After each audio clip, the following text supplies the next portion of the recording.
India का south Asia में एकदम अलग और चैलेंजिंग पोजीशन है। ये एक बहुत बड़ा देश है जिसका इतिहास बहुत पुराना है और यहाँ बहुत तरह के लोग रहते हैं। इंडिया के बॉर्डर कई देशों से लगते हैं, जिनमें से कुछ के साथ तो कॉन्फ्लिक्ट और मिसट्रस्ट की हिस्ट्री रही है। इस कॉम्प्लेक्स जियोपॉलिटिकल लैंडस्केप की वजह से इंडिया के सामने बहुत सारे सिक्योरिटी कंसर्न्स हैं। इंडिया का लोकेशन इसे इंडियन ओशन रीजन में एक क्रूशियल प्लेयर बनाता है।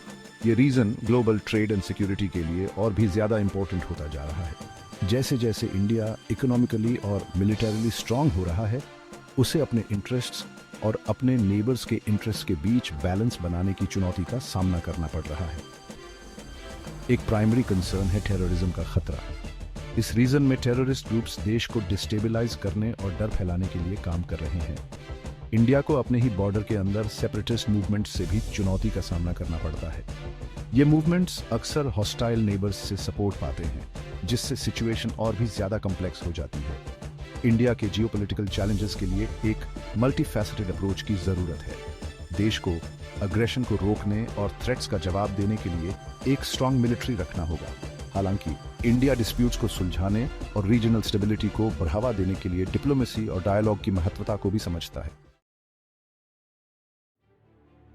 इंडिया का इतिहास अपने पड़ोसियों, खासकर चाइना और पाकिस्तान के साथ संघर्षों और तनावों से भरा हुआ है।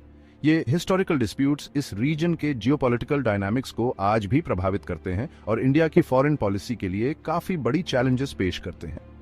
इंडिया और चीन हिमालयाज में एक long and contested border share करते हैं।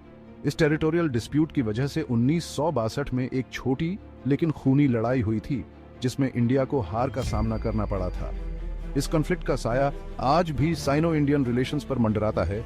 दोनों ही देशों ने बॉर्डर पर अपनी मजबूत मिलिट्री प्रेजेंस बना रखी है। इंडिया और पाकिस्तान 1947 में अपनी पार्टीशन के बाद से 3 बड़ी लड़ाइयां लड़ चुके हैं। कश्मीर इश्यू इन दोनों न्यूक्लियर आर्म्ड नेबर्स के बीच सबसे बड़ा मुद्दा बना हुआ है। इस टेरिटोरियल डिस्प्यूट की वजह से कई बार मिलिट्री क्लैशेस हो चुके हैं और मिसट्रस्ट और हॉस्टिलिटी का माहौल बना हुआ है। इन कॉन्फ्लिक्ट्स का हिस्टोरिकल बैगेज इंडिया के स्ट्रेटेजिक कैलकुलस को प्रभावित करता रहता है। ये अनरिजॉल्व्ड डिस्प्यूट्स, ऊपर से न्यूक्लियर वेपन्स की मौजूदगी, साउथ एशियन रीजन को दुनिया के सबसे वॉलेटाइल रीजन में से एक बना देते हैं। इंडिया की फॉरेन पॉलिसी को इन हिस्टोरिकल टेंशंस को सामने रखते हुए पीसफुल रेजोल्यूशंस और रीजनल स्टेबिलिटी के लिए काम करना होगा। चीन की तेजी से बढ़ती इकोनॉमिक ग्रोथ और मिलिट्री मॉडर्नाइजेशन ने एशिया में बैलेंस ऑफ पावर को बदलकर रख दिया है। इंडिया चीन के उदय को एडमिरेशन और एप्रीहेंशन के मिश्रण से देखता है। चीन की इकोनॉमिक सक्सेस को स्वीकार करते हुए भी इंडिया उसकी बढ़ती हुई मिलिट्री कैपेबिलिटीज और असर्टिव फॉरेन पॉलिसी से चौकन्ना है। चीन ने इंडिया के साथ अपने टेरिटोरियल डिस्प्यूट्स में ज्यादा एग्रेसिव रुख अपनाया है। चीनी सैनिकों ने इंडियन क्लेम टेरिटरी में घुसपैठ की है, जिससे तनाव बढ़ गया है। चीन ने डिस्प्यूटेड बॉर्डर पर अपनी मिलिट्री प्रेजेंस भी बढ़ा दी है। वो इंफ्रास्ट्रक्चर बना रहा है और एडवांस्ड वेपनरी तैनात कर रहा है। टेरिटोरियल डिस्प्यूट्स के अलावा इंडिया के पड़ोस में चीन के स्ट्रेटेजिक मैन्यूवर्स ने नई दिल्ली में चिंता बढ़ा दी है। चीन ने अपने बेल्ट एंड रोड इनिशिएटिव के तहत साउथ एशिया में इंफ्रास्ट्रक्चर प्रोजेक्ट्स में काफ़ी ज़्यादा इन्वेस्ट किया है। हालांकि इन प्रोजेक्ट्स में इकोनॉमिक डेवलपमेंट को बढ़ावा देने की क्षमता है, लेकिन इंडिया इन्हें इस रीजन में अपना प्रभाव बढ़ाने के चीन के तरीके के रूप में देखता है। इंडियन ओशन में चीन की बढ़ती हुई नेवल प्रेजेंस भी इंडिया के लिए चिंता का एक और कारण है।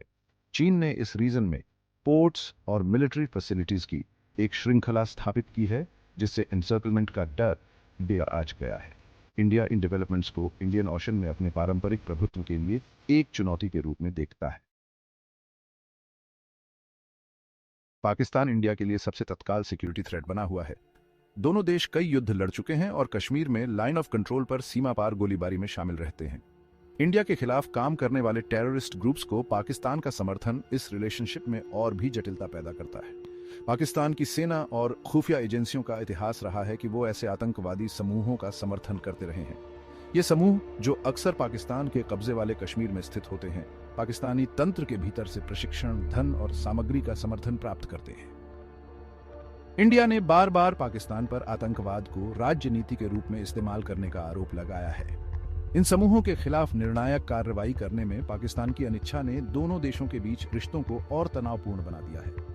अंतर्राष्ट्रीय समुदाय ने भी आतंकवादी संगठनों को पाकिस्तान के समर्थन पर चिंता व्यक्त की है। पाकिस्तान से निकलने वाला आतंकवाद का खतरा इंडिया के लिए एक बड़ी सुरक्षा चुनौती बना हुआ है। इंडिया ने अपनी सीमा सुरक्षा और आतंकवाद रोधी क्षमताओं को मजबूत करने के लिए कदम उठाए हैं। हालांकि सीमा की पोरस प्रकृति और पाकिस्तान के भीतर से इन समूहों को मिलने वाला समर्थन इस खतरे को पूरी तरह से खत्म करना मुश्किल बना देते हैं।